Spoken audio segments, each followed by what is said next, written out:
नवरात्रि के नवम दिन मां दुर्गा के नवम स्वरूप मां सिद्धिदात्री की पूजा होती है। वे सभी सिद्धियों की दात्री हैं, इसलिए उन्हें सिद्धिदात्री कहा जाता है। उनका स्वरूप अत्यंत शांत, सौम्य और दिव्य है। वे कमल के आसन पर विराजमान होती हैं और कभी कभी सिंह पर भी दिखाई देती हैं। उनके 4 हाथ होते हैं। दाहिने हाथों में चक्र और गदा, बाएं हाथों में शंख और कमल। उनकी पूजा से भक्त को सभी अष्ट सिद्धियां प्राप्त होती हैं, जिनका विवरण हम आपको बताते हैं। पहली अष्ट सिद्धि है अणिमा, जिसका अर्थ है स्वयं को अति सूक्ष्म बना लेना। दूसरी अष्ट सिद्धि है महिमा, जिसका अर्थ है शरीर को अत्यधिक विशाल बना लेना। तीसरी अष्ट सिद्धि है गरिमा, जिसका अर्थ है शरीर को भारी बना लेना। चौथी अष्ट सिद्धि है लघिमा, जिसका अर्थ है शरीर को हल्का बना लेना। पांचवी अष्ट सिद्धि है प्राप्ति, जिसका अर्थ है मनचाही वस्तु की प्राप्ति। छठी अष्ट सिद्धि है प्राकाम्य, जिसका अर्थ है सभी इच्छाओं को पूरा करना। सातवीं अष्ट सिद्धि है ईशित्व, जिसका अर्थ है ईश्वर के समान शक्ति प्राप्त करना। आठवीं अष्ट सिद्धि है वशित्व, जिसका अर्थ है दूसरों को वश में करने की शक्ति। भगवान शिव ने इन सिद्धियों को प्राप्त कर अर्धनारीश्वर रूप धारण किया था, जो यह दर्शाता है कि स्त्री और पुरुष दोनों का संगम ही पूर्णता है।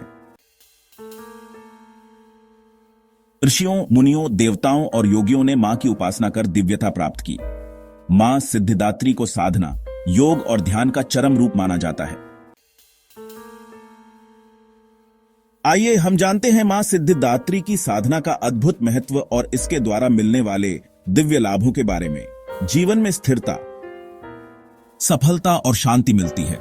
साधक को आत्म साक्षात्कार और सिद्धियां प्राप्त होती हैं। मानसिक बल, आत्मबल और विश्वास बढ़ता है। सभी मनोरथ पूरे होते हैं। मोक्ष की प्राप्ति संभव होती है। जीवन की सभी बाधाओं से मुक्ति मिलती है। आध्यात्मिक उन्नति और मोक्ष की प्राप्ति होती है। मानसिक और आत्मिक बल में वृद्धि होती है। कार्यों में सफलता और ज्ञान की प्राप्ति होती है। रोग, भय और चिंता का नाश होता है।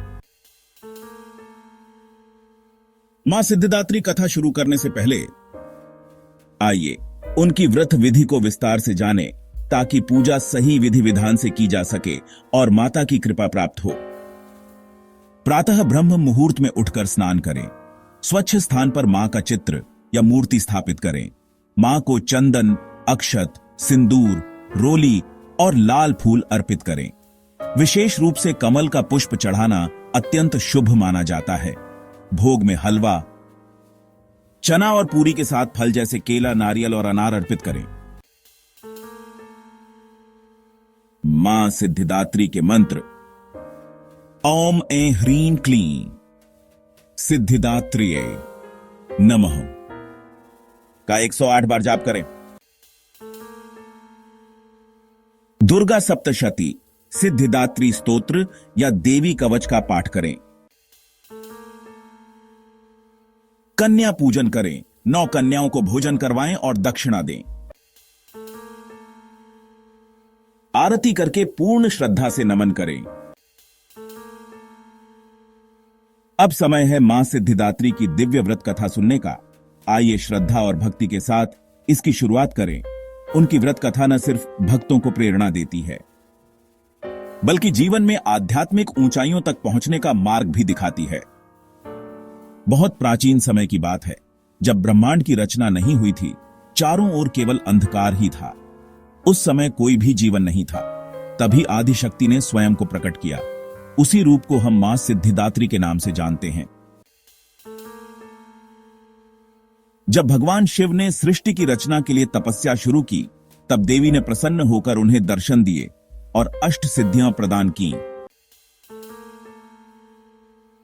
पहली अणिमा, दूसरी महिमा, तीसरी गरिमा, चौथी लघिमा, पांचवी प्राप्ति, छठी प्राकाम्य, 7वीं ईशित्व, 8वीं वशित्व। इन सिद्धियों के माध्यम से भगवान शिव ने अर्धनारीश्वर रूप धारण किया, जिसमें आधा भाग देवी शक्ति का और आधा शिव का था। देवताओं ने भी मां सिद्धिदात्री की तपस्या की और अपनी आवश्यक सिद्धियां प्राप्त की। तब से इस दिन को विशेष रूप से देवी सिद्धिदात्री के पूजन और आध्यात्मिक साधना के लिए माना जाता है। मां सिद्धिदात्री बीज मंत्र ओम ऐं ह्रीं क्लीं सिद्धिदात्रिये नमः। इस मंत्र का जाप साधक को दिव्यता, आत्मज्ञान और आध्यात्मिक ऊंचाइयां प्रदान करता है।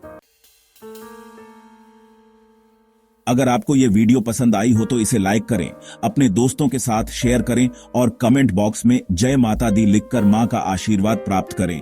चैनल को सब्सक्राइब करना ना भूलें। जय माता दी, जय मां सिद्धिदात्री।